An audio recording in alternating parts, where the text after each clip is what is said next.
What's going on, YouTube? My name is Mr. Crippled, and today I'm going to be bringing up my top 5 solos in OB17. Now, before we get into the video, don't forget to like, comment, and subscribe, or is it OB16? Are we in OB16? Either way, top 5 solos for the game. I wanted to go ahead and start with my honorable mentions, and before we really get into the video, don't forget to like, comment, and subscribe. And if you'd like to keep up with any future content, I will be leaving a link to my Twitch and my Discord in the description below. So, like I said, I want to go ahead and go over my top 3 honorable mentions for solo. This, again, is just my personal top 5. I'll be more than happy to debate with you guys in the comment section if you disagree with any of these. But without further ado, let's go ahead and jump right into it. So, the first honorable mention I want to talk about is Baron Samedi. Specifically with the aspect. Without the aspect, he wouldn't even be here. But the aspect kind of changes things by a lot. He is one of the best 1v1ers in the game. With the aspect on, his damage output is really insane. Whether you build full tank or you build kind of a bruiser, he does bring a lot of value with the amount of damage he can bring, he can pump out. However, he is still extremely immobile and a very easy target to pick off if in the early game if the jungle focuses him, since he's not really inherently tanky. And since his healing did get nerfed with the healing changes, it's even a little bit easier to deal with him. However, he still does pump out a lot of damage and is really good for specific and like very specific matchups, like when you're just trying to play a more poking game. The problem comes into play when you start getting into late game with him, where the ult isn't as scary and his value as just a full DPS isn't as high because of his low mobility, making him just another easy target to go onto. Up next, I want to talk about Achilles. Now, this is kind of controversial for me because I think Achilles' act is very busted. He's very hard to kill, one of the tankiest gods in the game. He does come with an execute. If you have the skill for it, he has very great poking. He has a stun, and to top it off, he has an execute. But the reason why I don't think he's the best right now is because other gods could do what he does better. If you want a good CC, you have Cabrakan, you have Hercules. If you want an execute, if you really want to, you can play Sobek, which is a lot harder to deal with.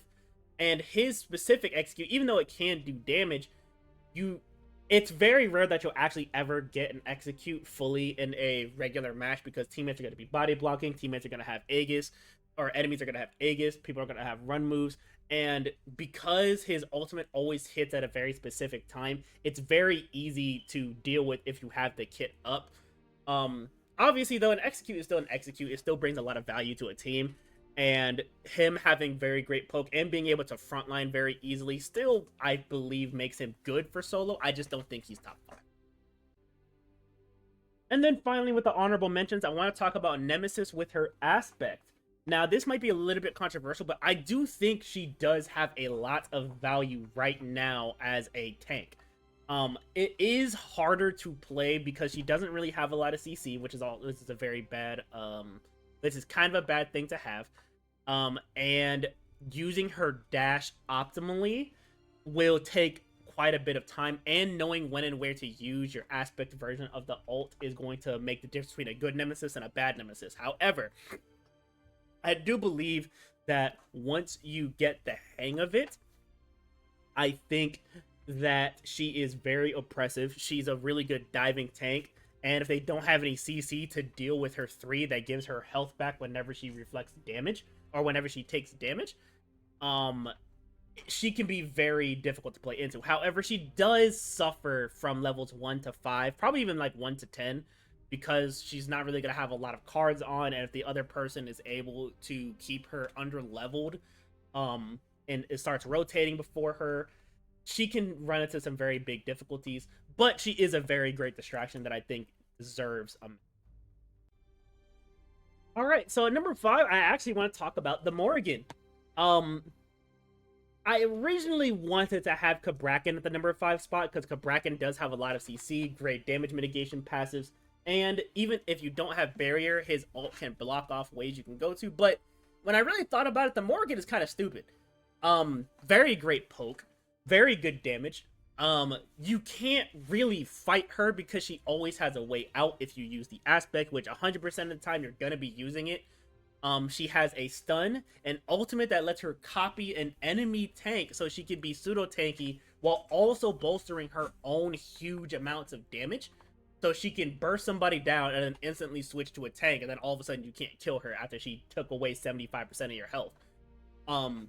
The reason why I have her at number 5, though, even though she's still very strong, is that only like 4 people in the world can play her properly, to be 100% honest. Like, she's not an easy god to play. And to be honest, I'm not sure if the difficulty of her playstyle matches how valuable she is as a god. I think she's she's too difficult for how little she brings to the team. But if you do manage to master her, I think she's a very oppressive god in solo, because if you're into a DPS solo, you're going to be building DPS anyway, and you have good poke. If you're into a tank, the tank can't really get to you unless they're chalk, and even then, if you use the aspect and you know how to use it properly, you can just teleport away from him. And then, on top, like I said, mentioned before, you can turn into the chalk the second he tries to ult you and ult him back. And all of a sudden, the fight is turned around. But because of how difficult she is, I want to go ahead and put her at the number 5 spot. At number 4, I want to talk about Sun Wukong. Now, some people are probably going to argue me with this, him either being this high or this low, but I think Sun Wukong is very strong. Matchup-wise, in solo, he doesn't really lose to anybody, because he can always outpoke you, he has insane amounts of safety, and because of his ult, you dying as Sun Wukong is 100% your fault. There's no reason why in solo lane you should be feeding with this character unless you're just playing really horribly. And the thing about him is that he also comes with a lot of variation. As you can see, I personally like having the aspect of transformation on because I like the lowered cooldowns and the utility you get from the different transformations. But the base version of him is also still very strong too, because you still have access to a knockup, a stun, or a really great run move. He's also a very great diving tank because of his ultimate. The clones that he spawns can tank towers for you. They also inherit your protections and 50% of your overall damage. And you can have 2 of them out at once if you time it properly. Very difficult to kill. And the great benefit to him, honestly, even though this is not really soloing, you can play him mid for like troll with his magic scaling. But he does come with a lot of fluidity in solo. His issues is that he doesn't really have any real sustain. He just has good safety and good poke. And then when you finally do manage to hit him, he just ult and gets his health back. Outside of that, he doesn't have any way to really regen his health outside of building lifesteal items. And if he's into somebody like Chalk or somebody who has anti-heal like Sobek, he doesn't really have a lot of good sustain to be able to continue boxing. On top of that, he's really a jack of all trades, which means, yeah, he can dive, yeah, he can box, yeah, he can tank, yeah, he can do DPS, but he's not the best at any one of those options. He's just good at all of them. And because of that, it kind of makes him awkward in the late game, where you need to be a little bit more team-oriented, and just straight up diving or straight up protecting or doing certain things is not going to bring a lot of value. Just know, though, that while the laning phase is going, you're going to be basically untouchable if you play properly and you play safely. Late game comes along, you can still nuke somebody because of how much damage he has, which is why I still think he's one of the better solos right now. But if the team is playing properly and they're defending against you, there's not really much you can do outside of that. At number 3, I want to talk about Hercules, the raid boss himself. Now, I have him at number 3 because of his huge, and I mean humongous amount of damage he can pump out. Because of his passive apotheosis. I feel like I'm messing that up. But whenever he goes into big form, he can get cleave autos, he gets extra strength, extra protections. He has a very great sustain move with the 3. Even though it did get nerfed, he still gets protections from this ability with attack speed. 2 great CC moves if you manage to hit them both. One that can bring back multiple people with a single pull, and then a huge stun, and then a knock up with the ult that also does a great amount of damage. He's very, very difficult to kill because of how his heal works. Whenever he pops it, he gets a flat heal, and then he gets a percentage of the damage he recently took back. And yeah, they nerfed it a bit, but cards like Heartward, I believe it is, where he basically can just get another free charge of the 3, and reduce cooldowns on the 3 is very, very strong. Where I think that Hercules kind of suffers is that he does have very low mobility. If you don't have blink or you don't have the agility relic, you closing distance on an enemy team or you being the primary diving person is going to be hard because of how much space he has to cover. And unless you're willing to sacrifice your your stun to close that distance, you're basically just going to be standing there until they stupidly walk into your range. And at higher levels of play, people are going to know not to kind of stand there. However, that doesn't necessarily mean he's bad, because if you go Pendulum Blade first item, he gets cooldowns, he gets really good damage, and then he can reduce his cooldowns and get instant access back to his kit, which is very strong for him when he wants to go into the apotheosis state. But another thing that's kind of bad about him is that he does struggle in poking matchups. And what I mean by poking matchups is characters who can poke at outside of his range, such as Chalk, or such as like a ranged DPS or a ranged mage. He does struggle a little bit in those regards because he has to forego hitting the wave and forcing you to fight him. And if the other person is playing properly, he'll never really get that chance, which is why he needs a card like Blink, Cersei's Hexstone, or the Agility Relic to kind of help him close those gaps. But overall, I still think he's very solid.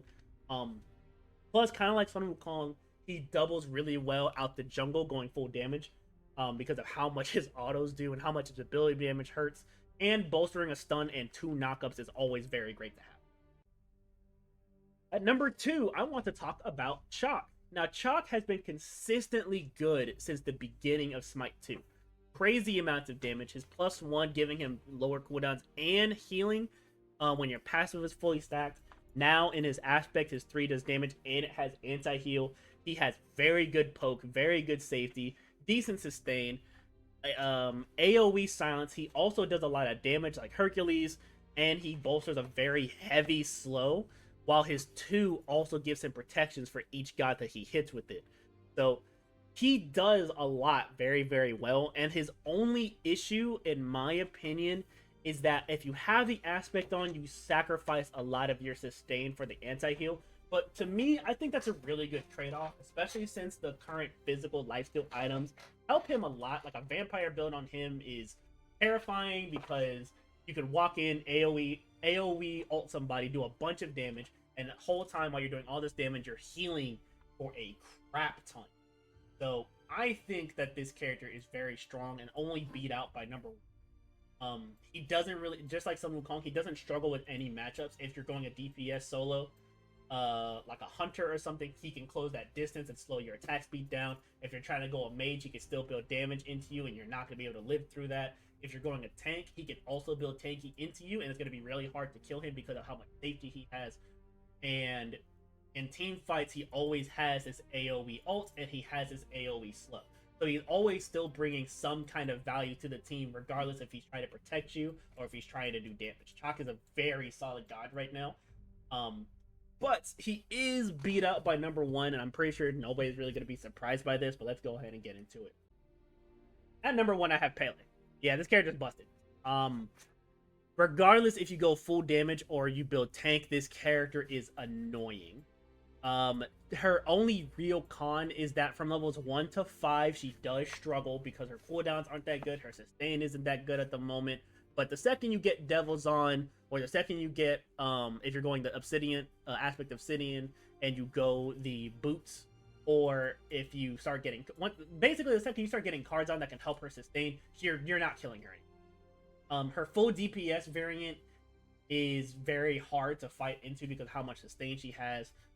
Great knockup, great team utility, not team utility, but how quickly she can kill your backline while bolstering sustain. She has very good poke with her 1. She has a slow on the ultimate if you go the aspect. She gets protections with the aspect. She abuses the current healing items better than any other god at the moment besides Ares, but we're purely talking about solo.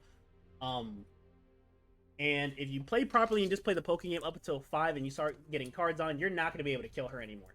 And ganking her is actually more terrifying than actually just leaving her be.